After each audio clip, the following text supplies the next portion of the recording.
I welcome you all to my YouTube channel Insight into Chemical Engineering. In this lecture series, we will solve the unsolved problem of a famous book, Stoichiometry and Process Calculations by Kevin Anand. These lectures are helpful for chemical engineering students because it is a core subject for chemical engineering branch. During lecture, step-by-step solution will be provided. In this lecture, exercise number 6.1 to 6.3 will be covered. For more info, you can refer to my website www.chelearning.com. Please like and subscribe for motivation.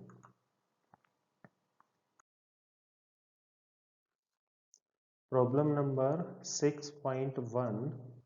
The vapor pressure of ethyl ether at 273 Kelvin is 25 kilopascal and its latent heat of vaporization is given. So we have to use Clausius-Clapeyron equation for estimating the vapor pressure at two different temperatures. So here simply we will use this Clausius-Clapeyron equation. Already T1 and P1 is given and lambda is also given, that is heat of vaporization, and we have to estimate vapor pressure at two different temperatures. So first we will write the Clausius-Clapeyron equation. So this is the Clausius-Clapeyron equation. Ln P2 saturated divided by P1 saturated equal to lambda divided by R into 1 by T1 minus 1 by T2. So here this lambda is latent heat of vaporization and R is gas constant. So data is given in the problem. Temperature correspond to that vapor pressure is given. We can assume this as T1 and P1 and lambda is also given. Now we have to find P2 at T. So at this temperature we have to find the vapor pressure. So we can put all values into the above equation and there will be only one unknown, that is P2, and we can estimate P2. So after putting all values we will get this equation. In this equation the unit of lambda is kilojoule per kg and we will write the value of R, that is gas constant, and the value will be 8.314 joule per mole Kelvin. So after simplifications we will get this equation. Further we will simplify it. So after simplification we will get this equation. Now it is ln P2 by 25 kilopascal. We can also write it as ln P2 minus ln 25. So in this equation this is mole per gram. So either we have to convert this mole to gram or this gram to mole so that it will become unitless. Because if you will see the left hand side is ln P2 by P. So it's the ratio of pressure. So there will be no unit in the left hand side. We know the molecular weight of ethyl ether is 74.12 gram per mole. So we can convert this gram to mole because we know that 1 mole of ethyl ether equal to 74.12. So we will multiply with 74.12 divided by 1 mole. Now everything will get cancelled and it will become unitless. So we will get this much value. Now further we can solve it for P2.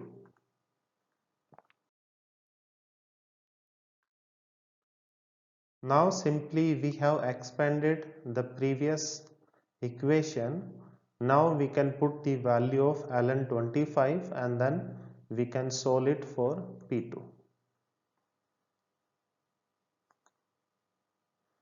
So after solving, we will get the value of vapor pressure at temperature 293 Kelvin equal to 63.43 kilopascal. Now we have to find the vapor pressure at another temperature, that is 308 Kelvin. So in the same way we can estimate this P2 at different temperatures. So again we will put all values into the above equation that we have used in the slide 1. So after solving we will get P2 equal to 118 kilopascal.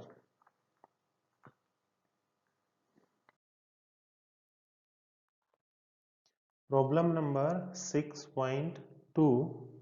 The vapor pressure of ethyl ether at 273 Kelvin is 25 kilopascal and at 293 Kelvin is 63.5 kilopascal. Estimate the latent heat of vaporization in kilojoule per kg in this temperature range. So here they have given T1 P1 and T2 P2. So we have to estimate the heat of vaporization using Clausius-Clapeyron equation. So first we will write the Clausius-Clapeyron equation.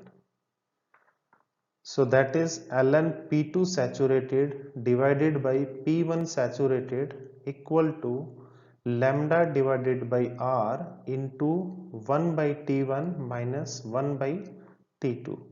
So in the problem T1 273 and P1 25 and T2 293, P2 63.5 are given.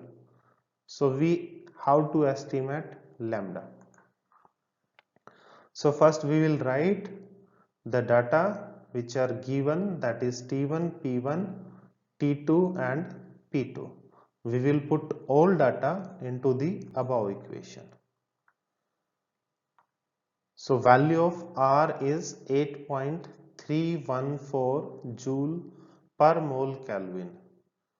So here only one unknown is there, that is lambda.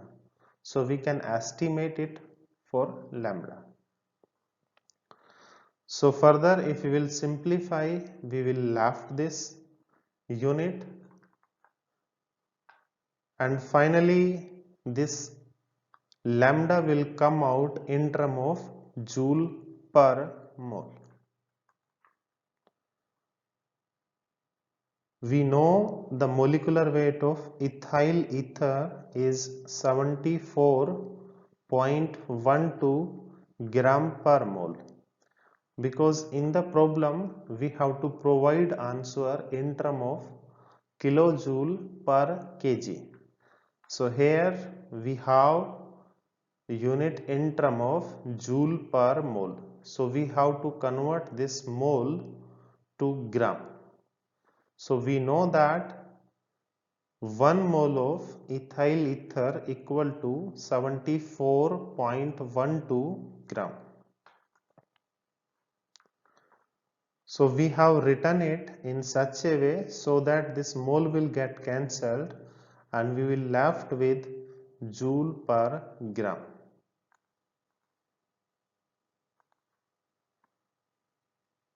So value of lambda will come out as 4.14 182 into 10 raised to power 2 joule per gram.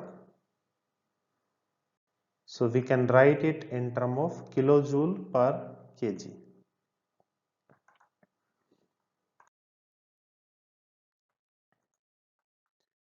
Problem number 6.3.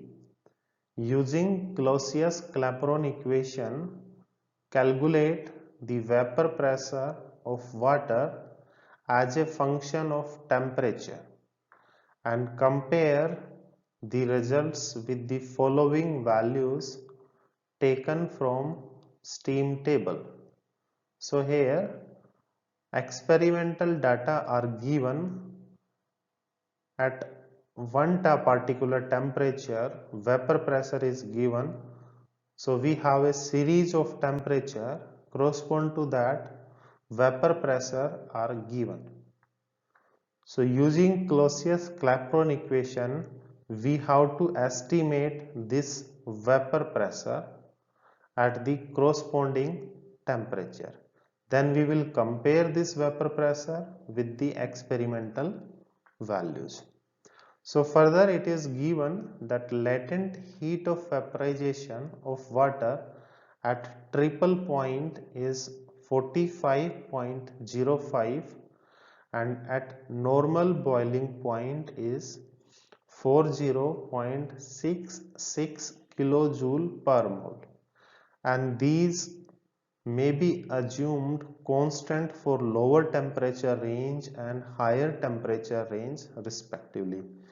So whenever we use this Clausius-Clapeyron equation, so we need T1, P1, P2, T2 and lambda. So either lambda should be available for all temperatures, or we can assume this lambda constant over a certain range of temperature.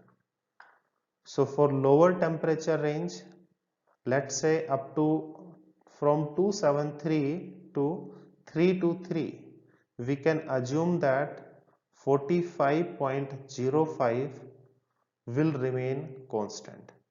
For higher temperature range, let's say from 333 to 373, the another value of lambda which is given at higher temperature, that is 40.66, will remain as constant. Then we can solve. So as per problem, data is given at low temperature, that is triple point. So at triple point, data is given, P1 is given, T1 is given and value of lambda is given. So we have to generate the pressure data using Clausius-Clapeyron equation. So in this table, we have assumed that value of lambda is constant over a low temperature range and another value of lambda is constant over another temperature range. So we are assuming that up to 323 is lower temperature range and beyond that it's a higher temperature range. Now we have to estimate the vapor pressure. So already T1, P1 and lambda are known, and this we can assume as T2, and corresponding to this temperature we have to estimate P2. So simply we have to find P2 at this temperature when we are assuming P1 and T1 at triple point.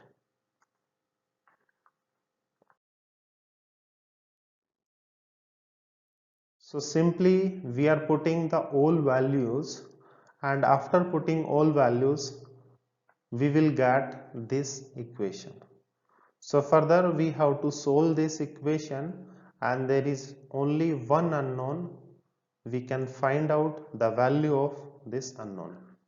So finally we will get the value of saturated vapor pressure equal to 0.6039 kilopascal. So in the table we have written the value of P2 correspond to 273 Kelvin. Now we have to estimate the value of pressure correspond to 293. Now everything will remain same, only the value of this temperature, that is T2, will change. Now here we will put 293 and we will solve it for P2. So simply we have to find P2 at another temperature, that is 293, when P1 and T1 are known at triple point, and over this temperature range up to this 3 to 3 we are assuming that lambda is 45.05. So we will put all values into the Clausius-Clapeyron equation and we will get saturated vapor pressure at 293 Kelvin equal to 2.341 kilopascal. Now we can put this value correspond to this temperature.